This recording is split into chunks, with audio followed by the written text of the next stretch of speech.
Yes, lads, we alright. Welcome to the Liverpool Aston Villa preview. Boxing Day game. I always love a good Boxing Day game. It's a tough one. First Premier League game back since the World Cup break. Villa Park's not an easy place to go, and we didn't get off to the best of starts post World Cup. Obviously, losing 3-2 to Manchester City in the Carabao Cup. We need a win. Our Premier League form simply has not been good enough this season, and we're really close to being cut adrift, and we need top four. Top four is the minimum. It's an absolute bare minimum for Liverpool Football Club, and we need to start getting points on the board if we're to get top four. There's a lot to talk about, really. You know, Aston Villa, they've got a new manager. He's had a couple of games. Unai Emery, he's had some good results. He beat United, which is always good as a Liverpool fan. But how are they going to set up against us? What's their strengths? How are we going to set up? How do I think we should play? What players do I think should be retained? What players do I think should come in? There's a lot to discuss about this Aston Villa game. There's a lot of pressure on this Aston Villa game. We really do need 3 points. People can sit there and say, you know, when we're at the start of seasons, they're not must-wins. Grow yourself into it after breaks and all that. This is a must-win game for Liverpool. We have to get back onto the right track, and 3 points away at Villa Park, one of the toughest away grounds in the Premier League. There's not any better ways to restart a campaign than that.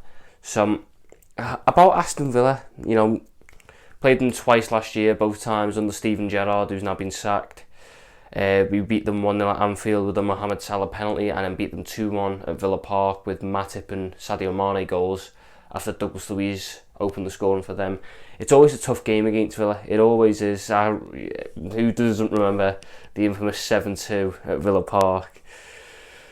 The quicker to forget that one, the better, I think, is what we should say. But it's always a tough game. It always is a tough game against Aston Villa, and they've got a good squad that hasn't really realised its potential. And if Unai Emery over this break has managed to get them realising just how good they can be when they want to be, we could be in for a really tough game on Boxing Day at 5:30. I like a lot of the Aston Villa squad. Obviously, you've got World Cup winner Emi Martinez, who probably won't be back for this game. So they will probably be playing with Robin Olsen, who started the game against Manchester City at the Etihad in the end of last season. Still not over that one either, Aston Villa. Cheers, thank you very much. I'm expecting to see Matty Cash at right back with most likely Ezri Konsa and Tyrone Mings as a centre-back partnership. Tyrone Mings is the weak point. You can guess at Tyrone Mings. He's not very good. Luca Dean might be back for left-back. If not, it'll probably be Augustinsson, the Swedish left-back. I'm expecting to see Douglas Luiz and Boubacar Kamara together with Jacob Ramsey, Leon Bailey, Ollie Watkins and Danny Ings. That's how I'm envisioning Aston Villa lining up. Whether it does or doesn't come out that way, we'll beg to see. But they'll be there to play counter-attacking football. Unai Emery is one of the best defensive managers in the world. He is. He knows how to play good counter-attacking football, and Aston Villa will be setting up at Villa Park to lure us out and hit us on the counter. So we've got to be wary of that. And they've got players who can hurt us. Ollie Watkins, as inconsistent at finishing as he is, he's always a threat. Leon Bailey, if he doesn't get injured in the first 20 minutes, he's a threat. Danny Ings, a finisher. That's what Danny Ings is. If we give him the chance, he will score. This Aston Villa team is good. There's no Felipe Coutinho. He's obviously looking to leave Aston Villa already. So that's went well for them, hasn't it? But they still carry a threat. We should be good enough, though. We should be good enough to be beating Aston Villa. And there is a key part to this game in terms of how I will be setting up, which I do hope Jurgen Klopp does carry into the game on Boxing Day, and that is the formation. We went to 4-4-2 against Manchester City because we played that last time we played them and beat them. So we stuck with the same thing, even though we didn't really have the personnel for it.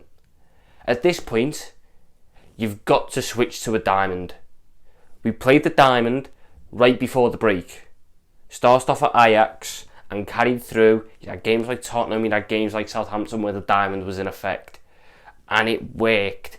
It got the best out of your best players. It's not the long-term system for Liverpool. It's not. Jurgen Klopp next season will be straight back to 4-3-3. That's where he'll be back to. Straight back to that. But right now, with the personnel we've got available, with the levels that they've shown, with the performances I've seen, you have to go for a diamond. Because I think that is what gets the best out of the players. It gets the best out of Darwin Núñez. Because I think at this point, with his confidence, he needs to be in a two-striker formation. It gets the best out of Fabio Carvalho because he's a 10. Please, Jurgen, start playing the Championship Young Player of the Year who won it as a 10 in the 10. Play him there. Not on the left. Stop trying to make every single promising attacking midfielder that you find the next Felipe Coutinho. Let them play in their own position. Play him in the 10. It gets the best out of Thiago and Elliott because they've got cover all around them. But how would I set up? That's the big one. How would I set up for Aston Villa? Alisson's in goal. Great to have the best goalkeeper in the world back. Hopefully he picks up where he left off. He's been our player of the year so far. So you'll never find me saying a bad word about Alisson Becker. Never. Right back, Trent. It's got to be. James Milner is out, so it's either him or Calvin Ramsey. Hopefully he's gotten over this illness and he can play, because we need Trent. We need Trent, and we need him to prove that he can hit them levels that we know he can hit. Because if we're to get top 4, if we're to salvage something from this season, we need a fit and firing Trent Alexander-Arnold. Centre backs, Matip on the right, Van Dijk off the left. I think Matip was the best defender that we had on Thursday night. Nat Phillips was good, but again, fourth choice. Joel Matip. This is a Joel Matip game. I think Aston Villa are going to set up deep. They're going to try and limit the amount certain people can get on the ball. And what Joel Matip brings with his ability to dribble through the lines, progress us forward, that is going to be really, really important against a team that's set up deep like Aston Villa. And Virgil van Dijk. Now, Virgil, I've got my eye on you. Because for the first half of this season, you were poor. I'll put it lightly and say you were poor. You were lazy. It was almost an arrogance. It was almost like you weren't trying your hardest. Maybe it was because you had the World Cup playing on your mind. But I saw you at the World Cup. You done well for Holland, apart from your penalty. You done well. I saw the Virgil van Dijk that I expect to see at Liverpool. One who's committed, flying into tackles, leading the line, being that leader, sprinting, doing the basics of defending, which at times this season it's been like you haven't wanted to do. We need to see Virgil put them back to them levels, because if we get a Van Dijk that's getting back to the I can't expect the Van Dijk of 4 years ago. I can't. As much as I would love to watch that Van Dijk again, I cannot expect those levels from Virgil van Dijk, not after a major knee injury like that. What I can expect is the levels that I saw last season at the back end, where you were really, really good. I need to see them sort of levels again off you, Virgil, because our defence has been really poor this season, and our attack will constantly score goals. Our attack will score goals. It's just whether the defence can help them out by stopping the other team, and it hasn't done that so far this season. Now that there's no World Cup on your mind, now that you haven't got to worry about missing out on another major international tournament, head on, braid ponytail on, make sure it's all tucked in, and get ready to put in some really good performances, because that's what we need off you, Virgil. Now, left back. Andy Robertson wasn't great against Manchester City. Andy Robertson was not great. So now you begin to entertain conversations about Kostas Tsimikas. And I love Kostas, Greek Scouser. What's not to love? I do still think I would go with Andy Robertson, though. I do. I think in terms of what Robertson is just a better left back. He is. He's just a better left back. But this is an important game for Robertson. If I see a performance like what I saw against Manchester City, where the level is low, where he's timid, he's not driving us forwards from the left, he's relying on people further forward to do it, then Kostas comes in for Leicester. Because Tsimikas will do that, just not at as high a level as Andy Robertson can do. We need to see that level from Robertson. So he's got a big game against Aston Villa, because Tsimikas has breathing right down his neck, as he always is. Defensive midfield in my diamond, I'll be looking at Fabinho. I thought once he came on against Manchester City, he was very, very good. That's the Fabinho I'm expecting to see. And it was a Fabinho performance that I've seen in years gone. And in years gone, it would have been an average Fabinho performance. The issue is this year we've been treated to a really crap Fabinho. So what he's produced on Thursday against Manchester City is a major improvement from what we've seen this season, so it's getting slightly overrated. It was a good performance, but we need to see it continue. And if it is performing at that level, if he does keep that level up, we can start winning more midfield battles. That's the big issue for us. I mean, I'm going through it in my head now. I think Liverpool have won about 3 midfield battles all season, and we've played near on 20 games, if not more. That's just awful. That cannot carry on. You've got to win your midfield battles. And having a fully fit, fully firing, performing at his top level Fabinho back, that will help us do it. And my 2 centre mids, Thiago is a dead set on the left. There's no need to discuss what Thiago brings. We just know he's boss. Right centre mid though, Harvey Elliott, Jordan Henderson, Oxlade-Chamberlain, Naby Keita, they're all the ones that are really in for a shot at that right central midfield spot. Now, Ox was bright when he came on for about 2 minutes. Had that really great moment where he took on a couple of players, played a fantastic outside the foot pass in for Darwin Núñez, who cut it back and Salah scored the second. That was really good from Ox. But then there was nothing else after that from Ox. He might as well have been taken back off after that, because he did literally nothing else. Naby Keita, when he came on, he has his moments with his nice touches and his little dribbles, but he played 15 minutes and was blowing after 10. He cannot get through 45 minutes, let alone 90 at this present moment in time. So it's down to Henderson and Elliott. Now, I'm going to go with Harvey. I think Jordan Henderson will get game time. Jordan Henderson will probably start Leicester. But what we are going to need in this game is a player with a cutting edge. And while Harvey Elliott in recent games has not necessarily shown the confidence to try and take on those cutting edge passes, he does have the ability, he has more ability to play them than Jordan Henderson does.